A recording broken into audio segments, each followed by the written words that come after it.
अस्तु, ये भोक्ता ब्रह्म है, यानी हम लोग। हमारा भोग्य क्या है? माया, संसार भोग्य है। अरे हम खुद ही भोग्य है माया के।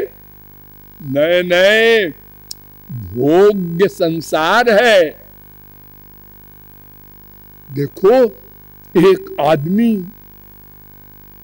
आदमियों से स्वार्थ सिद्ध करता है, पशुओं से भी करता है। अरे शेर तक को भी कब्जे में करके रुपया कमाता है सर्कस में। अरे वो बेचारी गाय देख रही है, मेरे बच्चे को पकड़ लिया और दूध दो रहा है स्वार्थी मनुष्य। वो बेचारा प्यासा भूखा बंध गया अलग और देख रहा है मम्मी को। क्या करूं, मजबूर हूं इस मनुष्य से। अरे भूसा खा, दूध हम पिएंगे।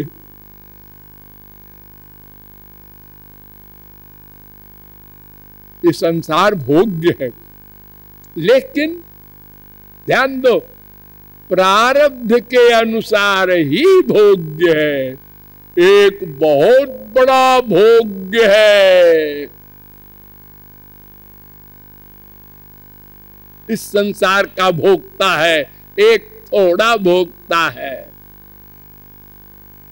जिसने प्रारब्ध में बहुत दान किया है। वो इस जन्म में बड़ा धनी होकर आया है, वो बहुत बड़ा भोक्ता है, खरबपति है, रोज गाड़ियां बदलता है। हमारी इंडिया में एक महाशय थे, उनका कपड़ा पेरिस धुलने को जाया करता था। पेरिस, वो पंडित नेहरू के पिताजी थे, उनका नाम था मोतीलाल नेहरू। हाँ, ये भी कितनी बड़ी बीमारी है। अरे पैसा है जी।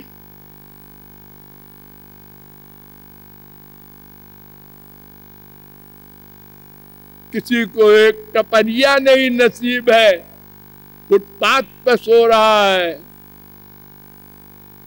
और कोई 80 अरब का मकान बनवा रहा है। ये पूर्व जन्म के हमारे पुण्य के अनुसार भोग्य संसार मिलता है।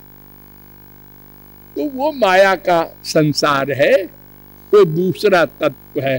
और तीसरा है प्रेरक ब्रह्म, भगवान, परमात्मा आदि नाम है।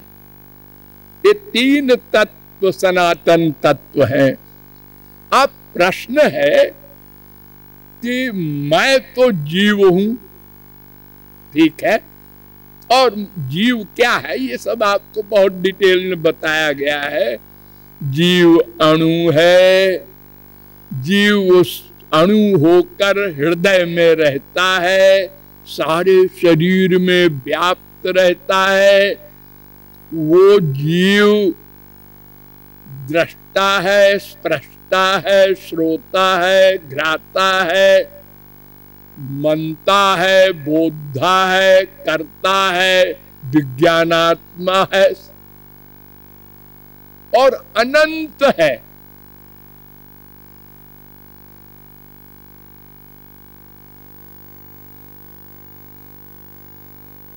शंकराचार्य कहते हैं नहीं जी, एक ब्रह्म है, वही सब में है, जीव कुछ नहीं। ब्रह्म सत्यम जगन मिथ्या, जीवो ब्रह्मैव ना पारा। उनसे पूछना, अरे अब तो है नहीं, क्या पूछोगे? नहीं तो उनसे पूछते कि क्यों जी, जब एक ही जीव है, वही सब में है, ब्रह्म, उसी को जीव कहते हैं हम लोग अज्ञान के कारण। तो वो जब ब्रह्म अज्ञान युक्त है, जब ज्ञान युक्त हो जाएगा तुम्हारी बताई साधना से तो ब्रह्म हो जाएगा। हाँ, जब ब्रह्म हो जाएगा तो सब जीव ब्रह्म हो जाएंगे। है? अटक गए शंकर। अगर सब जीव ब्रह्म हो जाएंगे, सबका अज्ञान चला जाएगा, तो फिर शंकराचार्य से पूछा जाएगा तुम्हारा अज्ञान चला गया? हाँ, तो तुम ब्रह्म हो गए? हाँ, तो हम भी ब्रह्म हो गए। हैं? तुम कहाँ हो गए? तुम्हारा तो अज्ञान है अभी। ये तो ये एक ही तो ब्रह्म है सब में। तो अब कहना पड़ेगा उस अद्वैती को कि किसी को ज्ञान हुआ ही नहीं अभी तक। तो फिर ये वेद का उपदेश क्यों है? तुम वेद को तो मानते हो। हाँ, तो वेद में तो लिखा है ब्रह्मविद ब्रह्मैव भवत् तमेव विदित्वाति मृत्यु में रसगम हे वायम लब्धानंदी भवत्। हाँ, जाने दीजिए ये सब। जगत गुरु शंकराचार्य को तो श्री कृष्ण की आज्ञा थी, स्वागमयि कल्पितैः स्वंच जनान मद्विमुखान कुरु। पद्म पुराण 7107। लोगों को मेरा स्वरूप न बताओ, अपने ऐणे बैणे तर्क से स्वागमयि कल्पितैः, अपनी कल्पना से। वेद के तर्क को न देना, नहीं तो नहीं सिद्ध कर सकोगे कि ब्रह्म साकार होता ही नहीं है और एक ही ब्रह्म है, संसार भी नहीं है।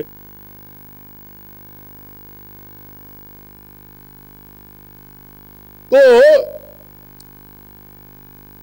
मैं जीव हूं तो दो बच्चे, एक ब्रह्म हमारा अंशी, हमारा प्रेरक, हमारा शक्तिमान, और एक माया। तो मैं तो मालूम हो गया कि मैं जीव हूं, लेकिन मेरा कौन है? इन दोनों में कोई मेरा होगा, तीसरा तो कोई है ही नहीं। या तो भगवान मेरा होगा या तो संसार मेरा होगा। ये क्या जरूरत है झगड़े में पड़ने की? कौन मेरा है? होगा जो होगा मेरा। अरे वो झगड़े की जरूरत है, समझो। तुम कुछ चीज चाहते हो, उसके लिए परेशान हो, प्रतिक्षण प्रयत्नशील हो। हाँ, क्या चाहते हो? एक चींटी से ब्रह्मा तक सबसे पूछाओ तो सबका एक उत्तर होगा, हम आनंद चाहते हैं, आनंद चाहते हैं। तो सारा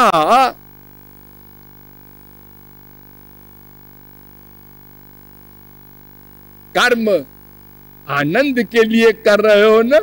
हाँ, बिना कारण के तो कार्य नहीं होता।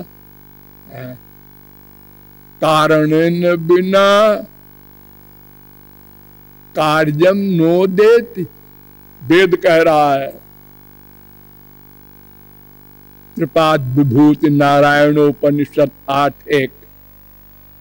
कारणेन बिना कार्यम न कदाचन विद्यते, योग शिखोपनिषद 1:37।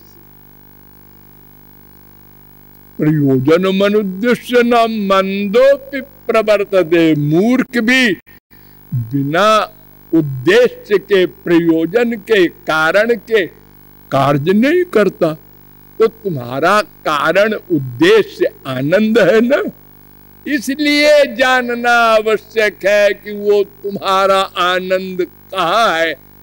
उधर है कि इधर है, ब्रह्म में है कि माया में है, बस सीधी सी बात है। वेद आया, उसने कहा मैं बताऊं, अन्य श्रेयोन्य दूतैव प्रेयस तयो श्रेय आददानस्य साधु भवति हीयतेऽर्थात् य उ प्रेयो वृणीते।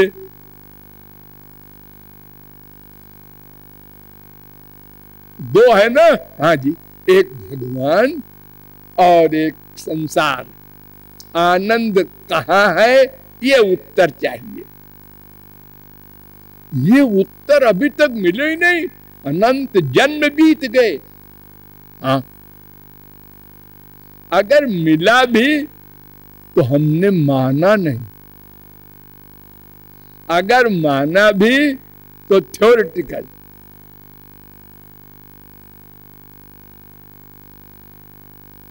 तो वेद ने कहा देखो जी, दो ही तो है, एक भगवान एक माया।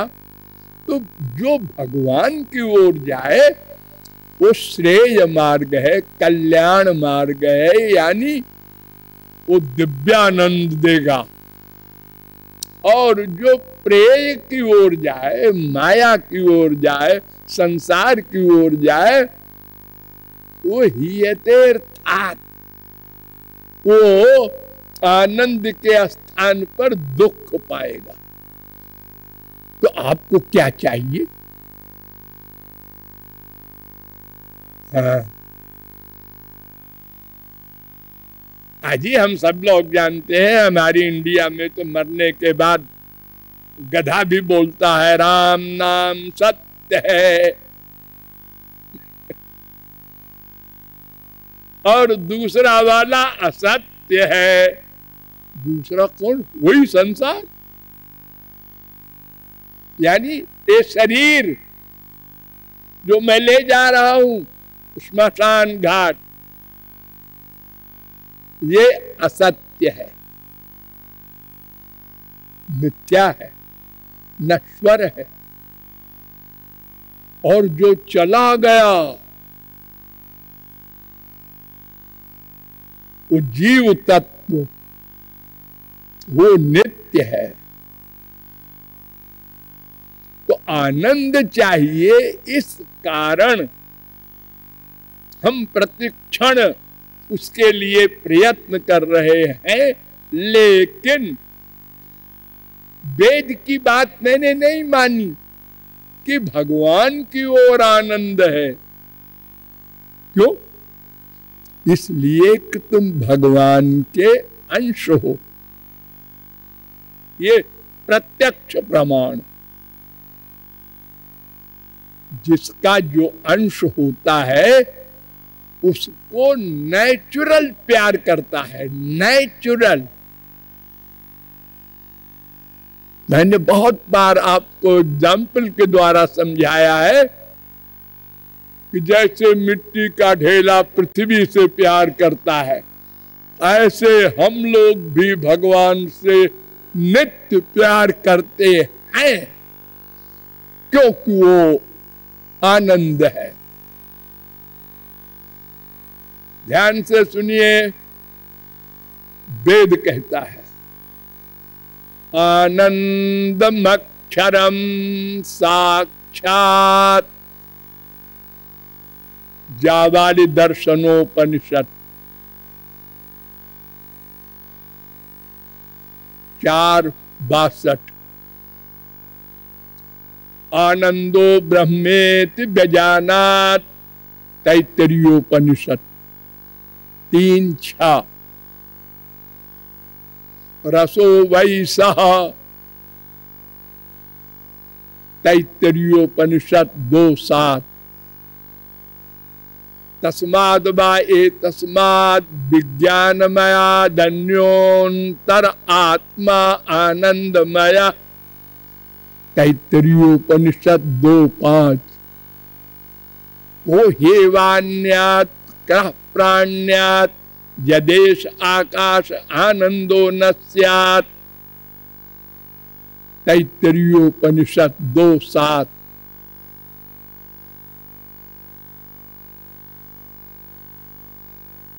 रसम लब्ध्वा सुखी भवति, कठरुद्रोपनिषद। विज्ञानमानंदम ब्रह्म, बृहदारण्यकोपनिषद 3:9-28। विज्ञानमानंदम ब्रह्म, महोपनिषद 2:9। एष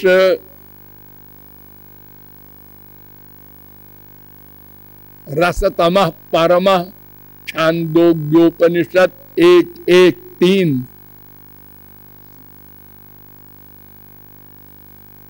ये सब वेद मंत्र कह रहे हैं।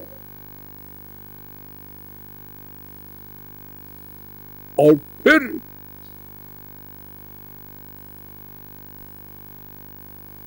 आनंदम ब्रह्मणो विद्वान न विवेद कदाचन, तैत्तरीयोपनिषद 2:4। दूसरी जगह भी है ये मंत्र 2:9। तीसरी जगह भी है ये मंत्र ब्रह्मोपनिषद। चौथी जगह भी है ये मंत्र शांडिल्योपनिषद 2:1। पांचवी जगह भी है ये मंत्र सर्वोपनिषद 20। ये सब वेद मंत्र कह रहे हैं कि वो भगवान आनंद है। तुमको आनंद चाहिए तो उसको पालो।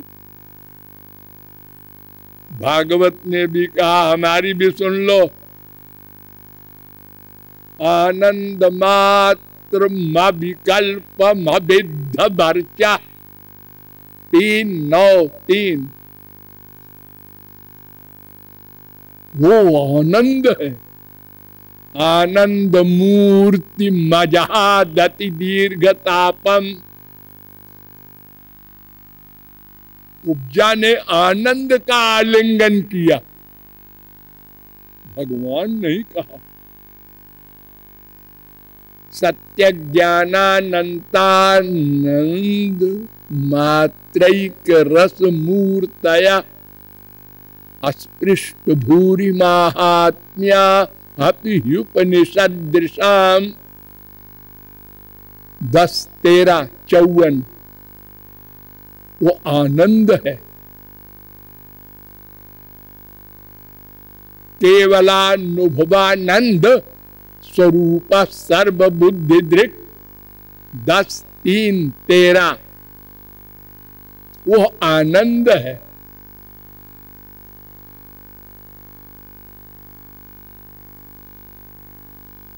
उसमें आनंद है। ये तो इसलिए बोलते हैं कि भगवान शब्द बहुत पॉपुलर है तो ऐसे साधारण जीव समझ लेंगे।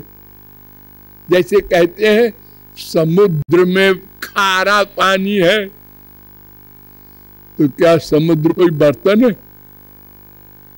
उसमें खारा पानी है? समुद्र माने क्या? अम्बुनिधि कहते हैं उसको, बहुत बड़ा पानी, सबसे बड़ा पानी जहां हो। अंबोधि, जलधि, बारिधि, वो समुद्र है। अब आप कहते हैं पानी की बड़ी निधि में पानी है। अरे ये भी कोई वाक्य हुआ? लेकिन समझाने के लिए बोलते हैं कि समुद्र में, आसमान में तारे हैं। आसमान कोई चद्दर है क्या? आसमान आसमान तो आप लोग बैठे हैं, ये भी आसमान है। कहाँ तारे हैं इसमें? ये समझाने के लिए ऐसे बोल देते हैं कि भगवान में आनंद है।